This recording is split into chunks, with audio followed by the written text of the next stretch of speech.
Hello. I was just struggling. You wouldn't know this, but I've got like 7 different videos because they changed my QuickTime for recording for this. So hopefully I'll keep my composure. There's, I think 3 or 4 places to go to look up for data. Suicide has long been a major indicator and for all sorts of different societal issues. So there should be lots of data on there. If we were looking for maybe in a government that was suppressing LGBTQ, transgender, then some of that would be suppressed. But be that as it may, you'll have to discriminate the data. So if you go to, first place, go to Google, and a lot of these data are out on the open web, maybe the World Health Organization, maybe the National Institute of Health, maybe a variety of different places. What we can do is say, I want to find statistics, and then when you put a colon, you can put any keywords after that, and it will look inside that context. So it's kind of like an advanced search where we want mostly statistics. Suicide. There's also like suicide ideation, suicidality, suicide, transgender. You might try different keywords or synonyms for transgender.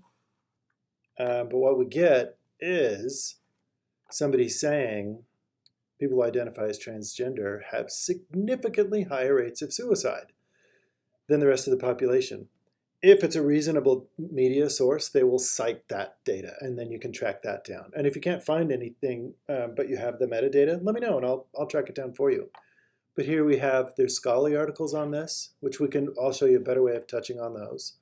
There's the National Institute of Health, which represents the people of the United States and reports up to the government.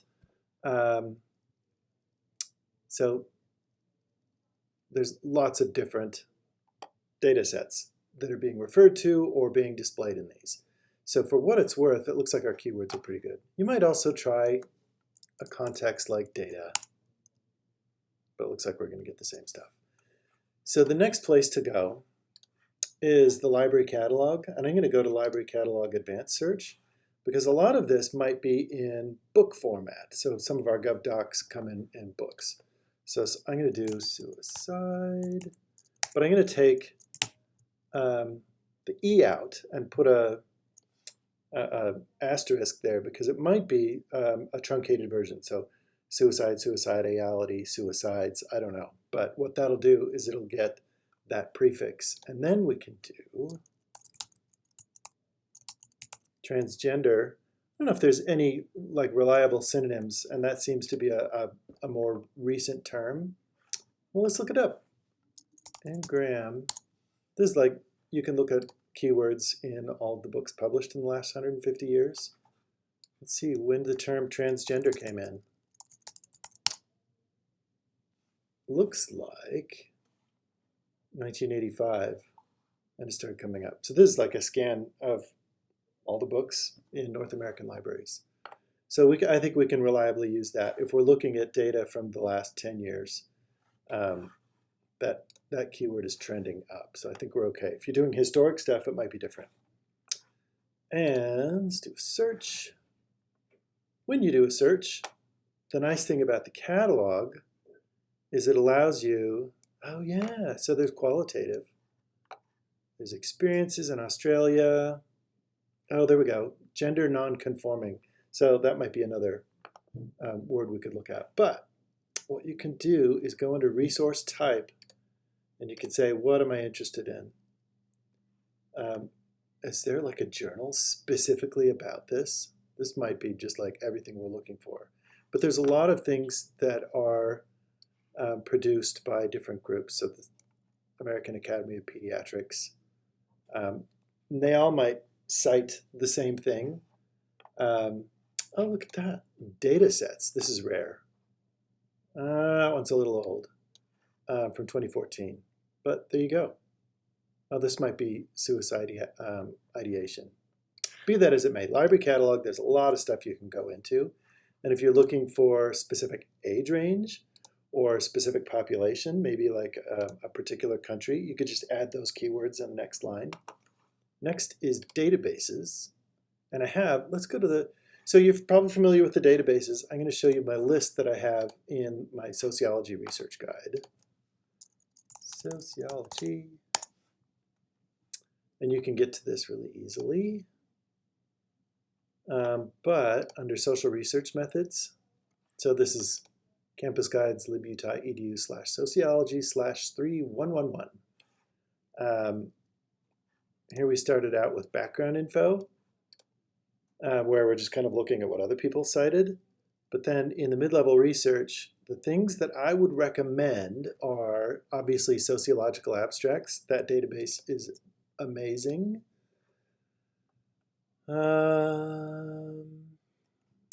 There's a gender watch that's more about activism and equity, but that might be worthwhile to go into because they might cite data.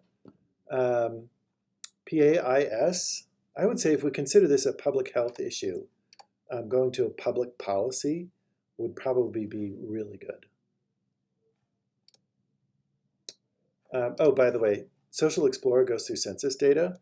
I don't think suicide shows up in there. So if we're looking at sociological abstracts, suicide, oh yeah, suicidal, transgender, or I don't know if we put non-conforming.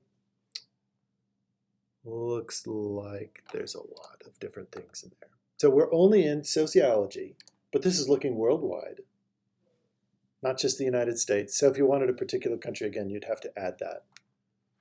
Yeah, there's Lahore. But let's go up to, if we go up to like since COVID, there should be, oh, you know what we could also do? Suicide and transgender and quantitative, right? Because we want, if we're just looking for a data set, in the last 3 years, there we go. So there's a whole bunch of different perspectives. There's Latina identity, health barriers, Catholicism, whole bunch of different things going on. Campus. So we might want to do suicide rate. And then we wouldn't need quantitative because a rate, that infers like you're just counting.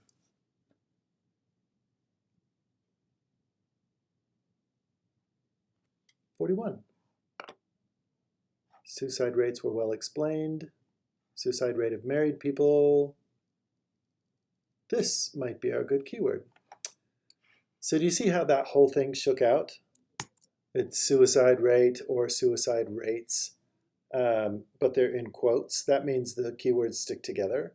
And when they're nested like that, that just means that when you go to advanced search, they're like different lines. So for example, we could type that same thing out in the advanced search over here. And now we're in public policy. So I copied that whole thing. But you see, you can do it that way, or you can do it this way.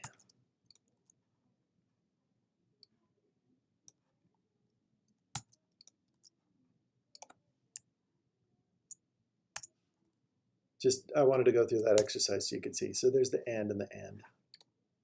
Oh, wait a minute. We want to do or suicide rates. The deeper we go. This is public policy now.